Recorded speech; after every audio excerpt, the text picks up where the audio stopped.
Sir Chiranjeevi గారు జనసేనని own చేసుకోవడం మంచిదా చెడుదా అంటే మీరేం మాట్లాడతారు సార్? చిరంజీవి గారు జనసేన ఓన్ చేసుకోవడం మంచిదే కదా! సో, నిన్న ఆయన ఫంక్షన్‌లో మాట్లాడుతూ, లైలా ఫంక్షన్‌లో మాట్లాడుతూ జనసేన పార్టీ గురించి మాట్లాడారు. జై జనసేన అన్నారు. సో, ఓన్ చేసుకోవటం మంచిదే. ఎందుకు మంచిదంటే ఇవాళ చిరంజీవి అభిమానులు పూర్తిగా చిరంజీవికి ఒక అభిమానుల సెక్టర్ ఉంది. అంటే 50+ వాళ్ళు ఎక్కువగా చిరంజీవికి అవును అభిమానులుగా సార్. ఉంటారు. 50 లోపోళ్ళు జనసేన పవన్ కళ్యాణ్ కళ్యాణ్ గారికి అభిమానులుగా అభిమానులుగా ఉంటారు. ఉంటారు. అవును సార్. ఇప్పటికీ ఒక రకంగా చెప్పాలంటే జనసేన పార్టీలో చిరంజీవి గారి అభిమానులది కొంతమందిలో కొన్ని భిన్నాభిప్రాయాలు కూడా ఉన్నాయి. 50 ఏళ్ల లోపు వాళ్ళు అవుట్ రైట్గా పవన్ కళ్యాణ్ గారిని సపోర్ట్ చేస్తూ ఉంటే 50 ఏళ్ల పైబడిన వాళ్ళు మాత్రం చిరంజీవి గారి అభిమానులు జనసేనకు పూర్తి స్థాయి అన్కండిషనల్ సపోర్టు ఇవ్వట్ల ఇప్పటికి కూడా.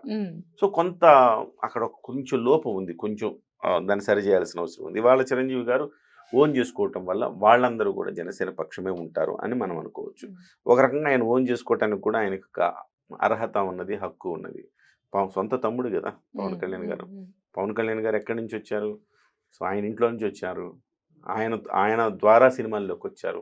ఆయన ద్వారా రాజకీయాల్లోకి వచ్చారు. మన జనసేన పార్టీని ఆయన ఓన్ చేసుకోకపోతే ఎట్లా? ఖచ్చితంగా ఓన్ చేసుకోవటం వల్ల మంచే జరుగుతుందని నేను అనుకుంటున్నాను. అయితే చిరంజీవి గారు ఇంకొక వ్యాఖ్య కూడా చేశారండి.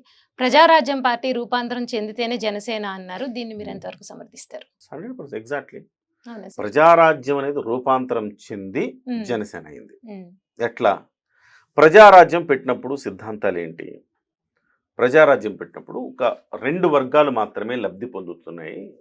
ఆ 2 వర్గాలు ఎక్కువగా సీట్లు తీసుకుంటున్నాయి. కాబట్టి 3వ వర్గం ఉండాల్సిన అవసరం ఉన్నది. ఆ ప్రత్యామ్నాయ రాజకీయాలు రావాలి, మార్పు రావాలి, బడుగు బలహీన వర్గాలకు అత్యధిక స్థానాలు కేటాయించాలి అనే ఒక సదుద్దేశంతో, సమున్నత లక్ష్యంతో ప్రజారాజ్యం పార్టీ ఏర్పడింది. ఆ ఏర్పడిన క్షణంలో సో సీట్లు ఇచ్చేటప్పుడు కూడా ఆయన ఏదైతే చెప్పాడో 100 సీట్లు బీసీలకు ఇస్తానని చెప్పాడు. చరిత్రలో ఎప్పుడూ జరగల అట్లా. అంతలాగా 100 సీట్లు ఇచ్చాడు ఆయన.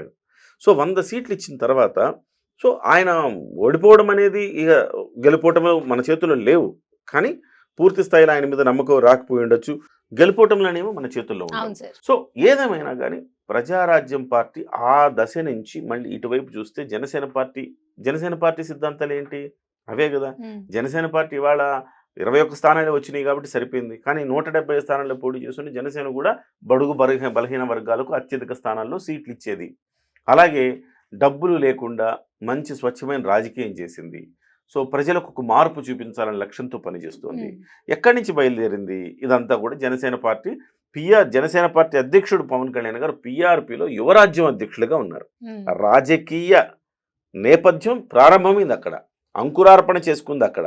కాబట్టి పవన్ కళ్యాణ్ ఎక్కడ ఏ తానులో ముక్క, ప్రజారాజ్యం తానులో ముఖ్య. కాబట్టి ఇవాళ ఆయన చిరంజీవి గారు కూడా ఆ రకంగా రూపాంతరం చెందింది అంటే అందులో పెద్దగా దాన్ని మనం శంకించాల్సిన అవసరం కానీ మనం తప్పుపట్టాల్సిన పరిస్థితి కానీ ఏమీ లేదని నేను అనుకుంటాను. అయితే ఇందాక మీరు అన్నారు పవన్ కళ్యాణ్ ఎక్కడ వాడు చిరంజీవి తమ్ముడే కదా, అదే కుటుంబం కదా, అదే తానులో గుడ్డ కదా అని కూడా అన్నారు. అయితే మరి 2019లో ఓటమప్పుడు స్పందించిన చిరంజీవి గారు గెలుపును మాత్రం ఇప్పుడు జనసేన గెలుపును మాత్రం ఆయన తన గెలుపు అంటే నాదే కదా, నా పార్టీ నుంచి వచ్చిందే కదా అంటున్నారు కదా. సో అంటే ఓటమప్పుడు ఆయనది కాదా, మరి గెలుపప్పుడు మాత్రమే ఆయన స్వీకరిస్తారా చిరంజీవి మనం గారు? అట్లా తప్పుగా అర్థం చేసుకోకూడదు. చిరంజీవి గారు ఏ రోజున్నా తమ్ముడు అభివృద్ధిని కాంక్షించారు, తమ్ముడు పార్టీ విజయం సాధించాలని కాంక్షించారు. మనం చూస్తే చిరంజీవి గారు ఎన్నికల ముందు కూడా 5 కోట్ల రూపాయలు విరాళం ఇచ్చారు. ఎన్నికలప్పుడు నా తమ్ముడు నిజాయితీ పరుడు గెలిపించండి అన్నారు. అలాగే అనేక మంది జనసేన పార్టీ వాళ్ళ ఇంటికి వెళ్తే ఆశీర్వాదం ఇచ్చారు. సో అడుగడుగున ఆయన లేడేమో కానీ ఆయన సైన్యం మొత్తం పవన్ కళ్యాణ్తో పాటే ఉందిగా. తమ్ముడు నాగబాబు గారు వాళ్ళ ఫ్యామిలీ మొత్తం పిఠాపురంలో తిరిగిందిగా. అలాగే సురేఖమ్మ గారు, వాళ్ళ అబ్బాయి రామ్ చరణ్ గారు. సో ఇట్లా ఎవరు లేరు, అందరూ ఆయన సైన్యం, ఆయన ఒక్కడ తప్ప ఆయన సైన్యం మొత్తం పవన్ కళ్యాణ్ గారితోనే ఉంది. మరి ఆయన ఎందుకు రాలేదు అంటే ఆయన రాకూడదు కాబట్టి రాలేదు. వాస్తవానికి నా ఉనికి తమ్ముడికి నష్టం చేస్తుందేమో అన్న ఒక బాధతోటి, భయంతో ఆయన రాలేదని చెప్పాలి. ఎందుకు నష్టం చేస్తుందంటే ప్రజారాజ్యం పార్టీని పెట్టారు. ఎన్నో ఆశలతో, ఆకాంక్షలతో 70 లక్షల మంది ఓటేశారు. కానీ ఈ రొచ్చు రాజకీయాల్లో ఉచ్చులో పడి ఆయన అనవసరంగా మనము తప్పుడు వాళ్ళం అయిపోతున్నాము, అందరివాడిగా ఉండేవాళ్ళం కాస్త ఇలా తయారైంది ఈ పరిస్థితి అనుకొని కొంత బాధాతప్త హృదయంతో పక్కన వాళ్ళు వృద్ధ జంబూకాలు కొన్ని చెప్పిన సలహాలు విని ప్రభావితమయ్యి దీన్ని ఇంకా నిజంగానే మనం చేయలేమా అనుకొని ఆ పార్టీని విలీనం చేశాడు. అది ఒక మైనస్ అని చెప్పాలి. ప్రతి పార్టీ జీరోతో మొదలవుతుంది, కానీ జనసేన పార్టీ మైనస్తో మొదలైంది. ఆ మైనస్తో మొదలవడం అంటే ఈ విలీన ప్రక్రియ వల్ల మైనస్కి వెళ్ళింది. మెగా ఫ్యామిలీ నుంచి వస్తున్న పవన్ కళ్యాణ్ గారికి ప్లస్ కాకపోగా మైనస్ అయింది. ఆ మైనస్ నుంచి పార్టీని జీరోకి తీసుకొచ్చి జీరో నుంచి ఇవాళ 100%కి తీసుకొచ్చాడు స్ట్రైక్ రేట్ తోటి. సో అలాంటప్పుడు చిరంజీవి గారు ఏమాత్రం ఎంటర్ అయినా కానీ అది నెగిటివ్ ఇంప్రెషన్ వస్తుంది కదా. ఆ రోజు అన్నయ్య పార్టీని విలీనం చేశాడు, మళ్ళీ వచ్చాడు అన్నయ్య పార్టీకి మద్దతుగా జనసేనకి, మళ్ళీ దీన్ని కూడా విలీనం చేస్తారా అనే మాటలు ఇప్పటికే కొంతమంది అది ఆ కూతలు కూస్తున్నారు.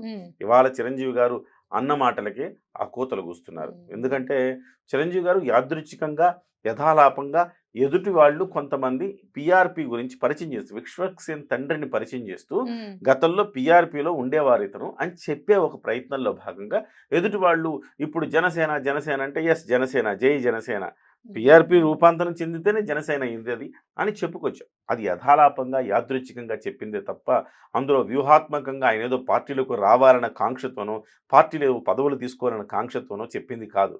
ఆయన చూడని ఏమున్నాయి ఫణి గారు. సో గంజి నుంచి బెంజి దాకా చూశారు. సో కింది స్థాయి నుంచి సినిమా నటుడి దగ్గర నుంచి కేంద్ర మంత్రి వరకు చూశారు. ఆయన చూడని ఏమున్నాయి? ఆయన చూడని పదవులా, ఆయన చెయ్యని పదవులా చెప్పండి. కాబట్టి ఒక ముఖ్యమంత్రి అనేది మిగిలిపోయింది. అది డెఫినెట్గా అది అందని ద్రాక్షగానే మిగిలిపోయే అవకాశం ఉంది. ఎందుకంటే ఆయన రాజకీయాల నుంచి వెళ్ళిపోయారు కాబట్టి. సో ఇవాళ ఆయన అనేక సేవా కార్యక్రమాలు చేస్తున్నారు. ఎవరికైనా ఆయన ఏంటని చెప్పాలంటే ఆయన సినిమా గురించి ఎంత చెప్తామో ఆయన సేవా కార్యక్రమాల గురించి అంత చెప్తాం. చెంప చెళ్ళు మనిపించేలాగా సమాధానం చెప్పొచ్చు ఎవరైనా కానీ. ఎందుకంటే అన్ని సేవా కార్యక్రమాలు చేశారు. ఇవాళ కరోనా వస్తే ఏ రాష్ట్ర ప్రభుత్వం చేయని విధంగా, నిజం చెప్పాలంటే ఆనాడు ప్రతిపక్షాలుగా ఉన్న వాళ్ళు చేయని విధంగా 40 ఆక్సిజన్ సెంటర్లు ఆయన పెట్టారు. సినిమా ఇండస్ట్రీ మొత్తం 5,000 నోట్లోకి వెళ్ళాయంటే చిరంజీవి గారి కారణం. ఇంతటి సేవా కార్యక్రమాలు చేస్తున్నారు. దాదాపుగా 30 ఏళ్ల నుంచి బ్లడ్ బ్యాంక్ పెట్టి, ఐ బ్యాంక్ పెట్టి సేవా కార్యక్రమాలు చేస్తూ ఉన్నారు. అనేక మందిని మీరు పెడితే బ్లడ్ బ్యాంకు వచ్చి రక్తదానం ఇస్తారా, నేను పెడితే ఇస్తారా చెప్పండి ఫణి కుమార్ గారు. ఆయన పెట్టారు కాబట్టి చిరంజీవి గారి పిలుపు మేరకు అనేక మంది వచ్చి రక్తదానం చేస్తున్నారు. సో ఎంతమందిని నడిపిస్తున్నాడు, ఎంతమందిని ఇన్స్పైర్ చేశాడు, ఎన్ని ప్రాణాలు కాపాడాడు, ఎంత సేవా కార్యక్రమాలు చేస్తున్నాడు. ఆయన గురించి మాట్లాడేంత శక్తి సామర్థ్యాలు, అంత అర్హతలు ఇవాళ ఉన్న పిల్ల కుంకలకి పిచ్చి కుంకలకు ఉన్నాయా చెప్పండి. సో ఇవాళ ఏదో వెర్రి కూతురంతా కూస్తూ ఉన్నారు. సో చిరంజీవి గారు మాట్లాడేశారు. సో కొన్ని ఛానల్లో కూర్చొని మాట్లాడుతున్నారు. జర్నలిస్టులు అని చెప్పుకునే వాళ్ళు కూడా మాట్లాడుతున్నారు. సో అంటే ఆయన ఏదో వచ్చేసాడు, రాజకీయాల్లోకి వచ్చేస్తున్నాడు, కావాలని చేస్తున్నాడు, మళ్ళీ జనసేన పార్టీలోకి ఎంట్రీ కోసం ఈ వ్యాఖ్యలు మాట్లాడుతున్నాడు, మళ్ళీ వచ్చి ఆయన కూడా ఏదో కేంద్ర మంత్రి పదవి తీసేసుకుంటాడు, ఆయన ఏదో బాగుకునేస్తాడు, ఆయన ఏదో ముఖ్యమంత్రి అవ్వాలనుకుంటున్నాడు, ఆయన విలీనం చేసే పార్టీని మళ్ళీ ఎట్లా వస్తాడు, ఆయన ఏవేవో కూతలు కూస్తున్నారు. ఆయనకి ఏం అవసరం అండి? సినిమా పెద్దగా ఇస్తానంటే కూడా పెద్దగా వద్దు, నేను బిడ్డగా ఉంటానయ్యా అన్నవాడు ఇవాళ ప్రశాంతంగా ఒక సంపూర్ణమైన జీవితాన్ని జీవిస్తున్నాడు, సంతృప్తికరమైన జీవితాన్ని జీవిస్తున్నాడు. ఎక్కడైతే పోగొట్టుకున్నాడో రాజకీయాల్లో, అక్కడ రాజకీయాల్లో తమ్ముడు ద్వారా మళ్ళీ 100% స్ట్రైక్ రేట్తో విజయం సాధించి తమ్ముడు తన విజయాన్ని ఆయన కాళ్ళ కింద పెట్టాడు, కాళ్ళ దగ్గర పెట్టాడు. అలాంటి గొప్ప తమ్ముడిని కలిగి ఉన్నాడు, గ్లోబల్ స్టార్ లాంటి కొడుకుని కలిగి ఉన్నాడు. ఇంకా ఆయనకు కావాల్సింది ఏముందండి? సో వీళ్ళంతా పిల్ల బచ్చాలు మాట్లాడుతూ ఉంటారు కానీ బట్ నేను ఒకటే అంటున్నాను, ఆయన డెఫినెట్గా ఆయన చెప్పిన మాట వాస్తవం, 100% వాస్తవం. సో ప్రజారాజ్యం రూపాంతరం చెంది ఇవాళ జనసేన పార్టీ అయింది. ఆ సిద్ధాంతాలను పుణికిపుచ్చుకొని ఇవాళ జనసేన పార్టీ ముందుకు వెళుతూ ఉంది. పవన్ కళ్యాణ్ అనే వ్యక్తి అన్నయ్య భావజాలం నుంచి తాను ఇన్స్పైర్ అయ్యి ఇవాళ పార్టీని నడుపుతా ఉన్నాడు. కొన్ని లక్షల మంది, కోట్ల మంది ఇవాళ చాలామందికి అనుకుంటున్నారేమో ఆంధ్రప్రదేశ్లో 21 సీట్లు ఏదో తెలుగుదేశం పార్టీ మద్దతు ఉంది కాబట్టి వచ్చాయని. ఆయన మద్దతు ఉంది కాబట్టి తెలుగుదేశం పార్టీకి అన్ని సీట్లు వచ్చినాయి, బీజేపీకి అన్ని సీట్లు వచ్చినాయి, రాష్ట్రంలో ప్రభుత్వం వచ్చింది, కేంద్రంలో ప్రభుత్వం వచ్చింది. సో ఇవన్నీ అయింది అంటే కేవలం పవన్ కళ్యాణ్ గారు ఒకడే. ఆయన క్యారెక్టర్ ముఖ్యం. ఆయన క్యారెక్టర్ ఉన్న వ్యక్తి కాబట్టే ఆయనకి ఇవాళ రాజకీయాల్లో పొలిటికల్ ఫ్యాన్ బేస్ దేశవ్యాప్తంగా ఏర్పడుతూ ఉంది. ఇవాళ రాష్ట్రంలో కాదండి, దేశవ్యాప్తంగా పొలిటికల్ ఫ్యాన్ బేస్ ఏర్పడుతూ ఉంది పవన్ కళ్యాణ్ గారికి. సో ఢిల్లీ వెళ్ళండి, మహారాష్ట్ర వెళ్ళండి, లేకపోతే తమిళనాడు వెళ్ళండి, కర్ణాటక వెళ్ళండి, కేరళ వెళ్ళండి, ఎక్కడికి వెళ్ళినా ఆయనకంటూ ఒక పొలిటికల్ బేస్ ఏర్పడుతూ ఉంది. కాబట్టి అనవసరంగా దీన్ని వివాదాల్లోకి లాగి ఆయనేదో ఆశించి ఆయనేదో మాట్లాడాడని చిరంజీవి గారిని నిందించడం అనేది కరెక్ట్ కానే కాదు. యథాలాపంగా యాదృచ్ఛికంగా మేమంతా ఒకటే, నేను నా ఉమ్, తమ్ముడు ఎవరమైనా ఒకటే అనే ఒక భావనలో చెప్పాడే తప్ప దాన్ని చిలువలు పలువలు చేయటం అనేది సరికాదు. ఇది